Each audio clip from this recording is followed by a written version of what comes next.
let's move on to this remarkable segment on The View.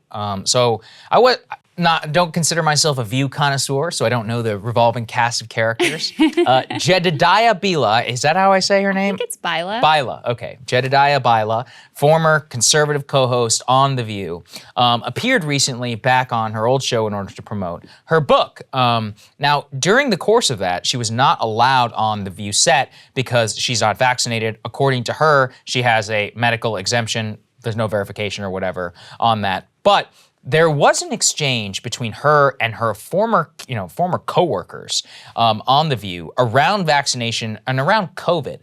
What really disturbed me was that even the people who are trying to make the pro-vax case, aka Sunny and Whoopi and Joy, do not know any idea of what they're talking about, and in many ways are spreading misinformation whenever talking with Jedediah in this debate. We have the full segment here. There's no cut. Let's take a listen. Okay, Jed. So let's discuss. Yeah. Let's address the elephant in the room, because you were supposed to join. You were supposed to join us in the studios weeks ago, but you couldn't because ABC has a very strict policy.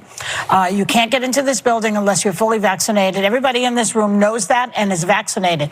But you made a conscious decision not to get the vaccine. Now, the CDC says a person is 10 times less likely to be hospitalized from COVID and 11 times less likely to die if they've gotten the vaccine. Okay, so why didn't you get it? Yeah, so my story is a little bit unique. I'll share that first before I get into those CDC numbers. But remember, we have only a certain amount of time, Jed, if you want to get everything in. I have. Right. So I want to let people know why I'm not there. I have a medical exemption to the vaccine that's been written by my infectious disease vaccinated specialist in New York City that's been co-signed by 3 other doctors. I'm not a candidate for this vaccine. I also have sky-high, multi-tiered, multifaceted natural immunity, very, very high, that has also been proven, it has been shown, and it is substantiated by letters from these doctors. So for me personally, this vaccine poses a greater risk than a benefit. I'm also not a risk to any of you. I know there's been a lot of debate about that, but I have these doctors who've gone on record with that as well. So my point about all of this is that I am not anti-vax. What I really want is for people to make these decisions for themselves. I want every one of you to sit with your family members, to sit with your trusted doctors, and to say, what is the best decision for me? However, I do oppose mandates. I oppose them on the fact that let's look at the science. This is a vaccine that was created to prevent severity of disease and to prevent hospitalizations. Now, we can have a whole debate on that in itself, but the vaccine does not prevent you from getting COVID and does not prevent you from transmitting COVID. Oh, my goodness. Reality, no, and we have that's seen that. Not so. Come on. No, you've been at Fox TV too long. You don't have to listen to me on that. You don't have to listen to me. You can listen to the director of the CDC. You can look at the CDC's website. That is why masks were reinstated for people who were vaccinated, because they said, and they admitted, they came out and said, for this Delta variant, transmission is going to be a thing for vaccinated and unvaccinated people. So I'm not opposed to the vaccine, but I am opposed to the mandate 100% on the grounds of science. People have died from COVID, including Manny's in-laws. And we've been friends a long time, but Manny's parents, I just don't understand why you would choose to prioritize your personal freedom over health and safety of others. And I just really don't think that we should allow this kind of misinformation on our website.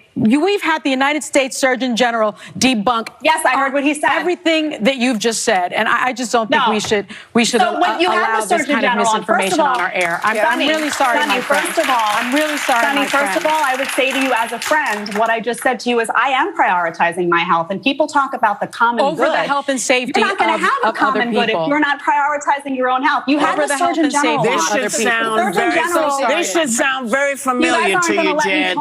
This should sound very familiar to you. We got to go to break. And so I have to say, thanks to Jedediah Bila, you can buy Jed's book, Dear Hartley, starting today. And everyone in the audience, you're each going home with a copy of it.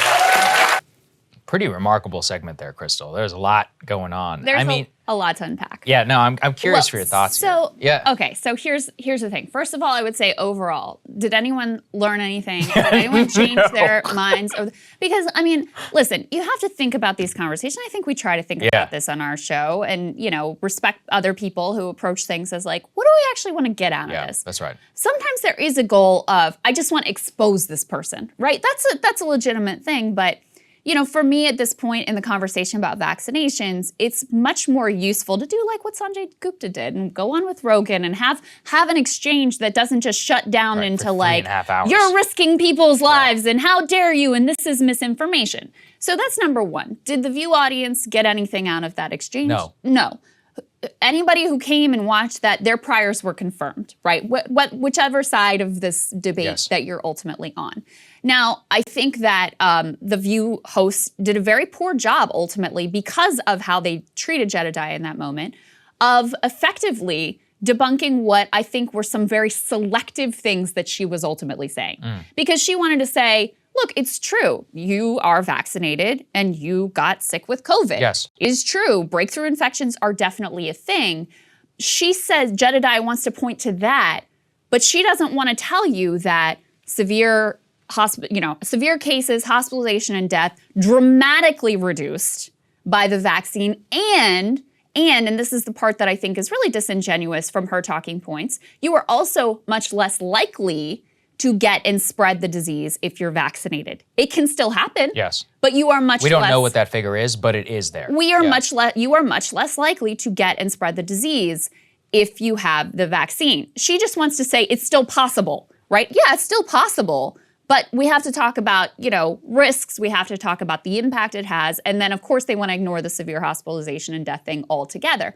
And the fact that that the View co-hosts aren't able to directly point to those facts and challenge her with those things rather than just wanting to sort of shut her up, shame her, and shut down the segment, I think is what made it a very ineffective moment all the way around. Right, and that was what bothered me. I mean, if you look on balance, the people who were spreading more misinformation was the View there. I mean, look, like you said, Jedediah can be selective in what she's saying, but she's not saying anything which is incorrect, whereas what they're saying is straight up not true. I mean, they're saying, like, the Surgeon General has debunked that. It's like, no, they haven't. As actually she points to, the reason why masks came back, wrongly, in my opinion, was because there was a view that, oh, we're still going to spread COVID and, you know, that vaccine doesn't reduce it all the way to zero. I'm doing my entire monologue about this and what Dr. Fauci says is the new target. But the lack of honesty there from the people who are pro-vax is actually going to harden people who are going to look at that and say, no matter what you bring them, they're just going to sit there and tell you that you're a complete idiot, shut up, we're not even going to air, you know, that other side. And I also thought, this was the real point too. How can you have a real conversation around vaccine? That was a 3-minute, 30-second clip? Forget about it. How can you do that? It's not possible. You cannot bring somebody on and, you know, for a sparring session and then cut them off most of the way through saying ridiculous things and emotional blackmail like, oh, my in-law, listen, God bless your in-laws. I'm really sorry. It's a terrible thing that people died from COVID. But we're also not in summer 2020 right now. We're living in a totally new era. That's, again, what I'm talking about in terms of my monologue. So whenever we're discussing vaccine, COVID policy, and more, we need to, number one, update our priors. Number two, talk to some people with some actual respect here. Presumably, Krystal, they were colleagues, so I would assume that they think that she's acting in better faith than, you know, maybe a random guest, but that's just not what you saw. I mean, whatsoever. I didn't really think anybody in that segment was acting in good faith because I do think Jedediah was effectively propaganda. I mean, it's incredibly selective to the point of being propaganda. But here's what I would say. There is a view among a wide swath of liberals and especially liberal elites that effectively you can't acknowledge anything that might be inconvenient for your narrative or else you lose, right? So acknowledging that you can still get breakthrough infections with the vaccine or acknowledging that, you know, there are treatments that are more effective now or acknowledging that children are much less at risk than the elderly. Like talking about just the facts and the science of this thing, if it happens to be a fact that's inconvenient for what you want people to do, which is to get vaccinated, then rather than engaging with that, they just want to shut it down, not acknowledge it. And to your point, I don't think that that's been helpful. I mean, I think that that ultimately has made people feel like you're being dishonest. All you want is this end result. You're willing to lie, ignore, and be selective in, what you're doing in order to achieve that end result. And so you end up with exchanges like this, which again, ultimately, I just think are profoundly unhelpful, move no one, persuade no one, change the conversation. If anything, it just muddies things and makes people even more confused than they were going in. And we've seen this from the beginning, from the very top, with Fauci trying to manipulate people on what he thinks can hear at that moment with regard to herd immunity or with regard to masks. It's more of an interest in controlling the information than actually being upfront, even if there are facts that might be mitigating, that might be inconvenient ultimately for your argument. By the way, this is not just a coronavirus thing. I mean, we see this all the time in terms of Democrats and Republicans who they don't want to allow anything. They don't want to give any quote unquote talking points to the other side. And that just ends up making them into like propaganda-filled liars ultimately if you're never willing to acknowledge where the other side has even a tiny sliver of a point. Yep, that's the biggest problem we have. Hey guys, thanks so much for watching. That's right. Just as a reminder, you can become a premium subscriber today. Watch the full show completely uncut, our reactions to each other's monologues. You get to listen to it, you get to ask us questions, all that good stuff. Link is right there in the description or at breakingpoints.com. Best of all, great way to say screw you to the mainstream media.